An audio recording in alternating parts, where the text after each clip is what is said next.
Hello friends, welcome to my YouTube channel inside biography.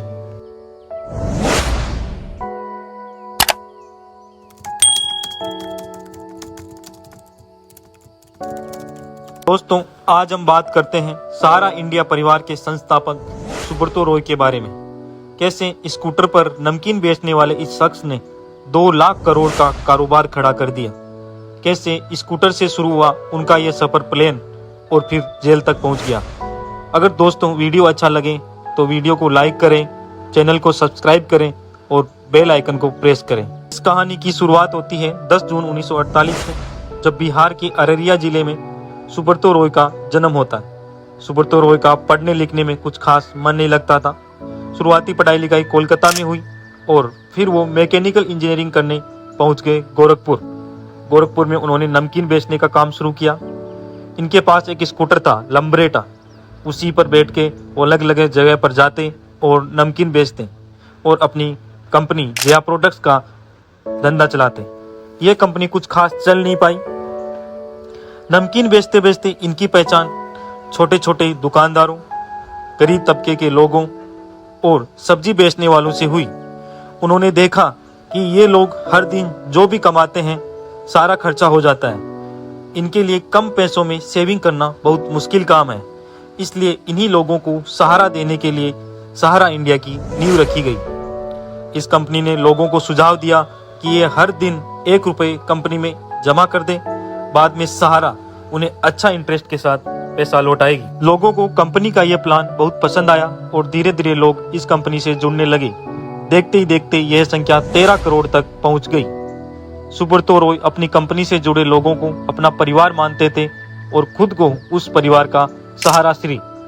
वो समाज को बेहतर बनाने में हर संभव प्रयास करते थे, चाहे वो गरीब लड़कियों की शादी कराना हो या अल्कोहल के बारे में कैंपेन करना हो। धीरे धीरे इनका ये business finance, real estate, media and entertainment, health care, hospitality, retail और आईटी जैसे कई सेक्टर्स में फैल चुका था।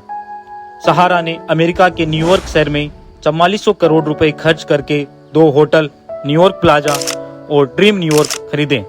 आज भी ये होटल दुनिया के सबसे पॉपुलर होटल्स में से एक है।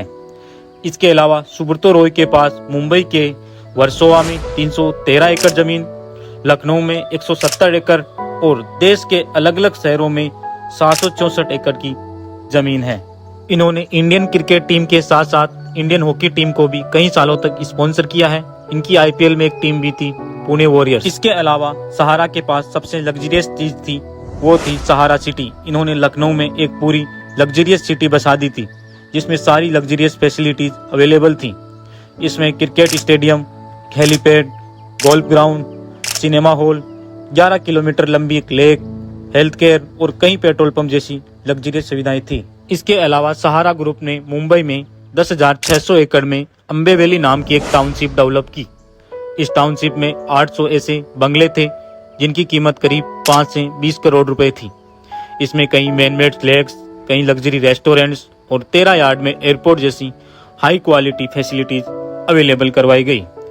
उस टाइम सुब्रतो रॉय बड़े बड़े पॉलिटिशियंस, फिल्म स्टार्स और देश के पावरफुल लोगों के बीच काफी फेमस थे और उनसे उनके प्रति काफी अच्छे रिलेशन भी हुआ करते थे। साल 2009 में सुब्रतो रॉय ने कंपनी का आईपीओ लाने का सोचा और सेबी में डीआरएचपी दाखिल किया। ये डीआरएचपी कंपनी का पूरा बायोडाटा फॉर्म होता है। डीआरएचपी का एनालिसिस करते समय सेबी को इनकी 2 कंपनियां, सहारा इंडिया रियल एस्टेट कॉर्पोरेशन और सहारा हाउसिंग इन्वेस्टमेंट कॉर्पोरेशन, पैसे जुटाने की प्रोसेस में कुछ गड़बड़ी दिखाई दी और सेबी ने इन दोनों कंपनियों की जांच शुरू कर दी। सेबी ने इन्वेस्टिगेशन में पाया कि इन दोनों कंपनियों ने लगभग 3 करोड़ लोगों से ओएफसीडी के जरिए 24,000 करोड़ रुपए जुटाए हैं। ओएफसीडी जनता से पैसे धार लेने का एक तरीका है जिसमें बदले में ब्याज चुकाया जाता है। 50 से ज्यादा लोगों से ओएफसीडी के जरिए पैसा जुटाने के लिए कंपनी को सेबी से परमिशन लेनी पड़ती है, लेकिन सहारा बिना परमिशन के ही इलीगल तरीके से पैसे जुटाती रही। बाद में सेबी ने इन दोनों कंपनियों को इन्वेस्टर्स को 15% इंटरेस्ट के साथ पैसा लौटाने को कहा।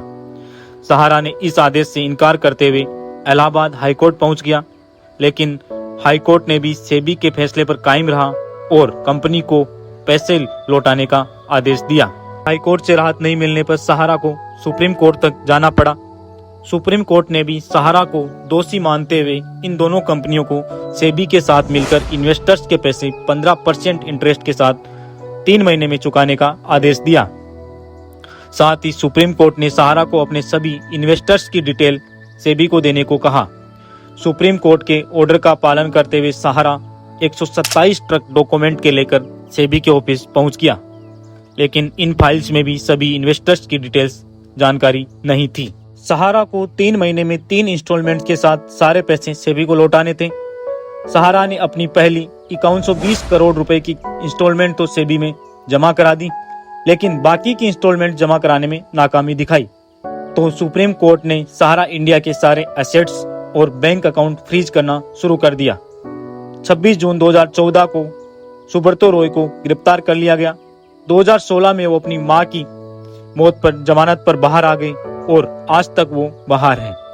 पहली इंस्टॉलमेंट के 5120 करोड़ रुपए में से सेबी ने इन्वेस्टर्स को केवल 138 करोड़ रुपए लौटाए हैं, क्योंकि डॉक्यूमेंट्स में इन्वेस्टर्स के डाटा ट्रेस नहीं हो पा रहे हैं। यहाँ सहारा ग्रुप का कहना है कि उन्होंने सेबी को 22,000 करोड़ रुपए जमा करा दिए हैं, लेकिन सेबी का कहना है उसे केवल एक इंस्टॉलमेंट जमा कराई है।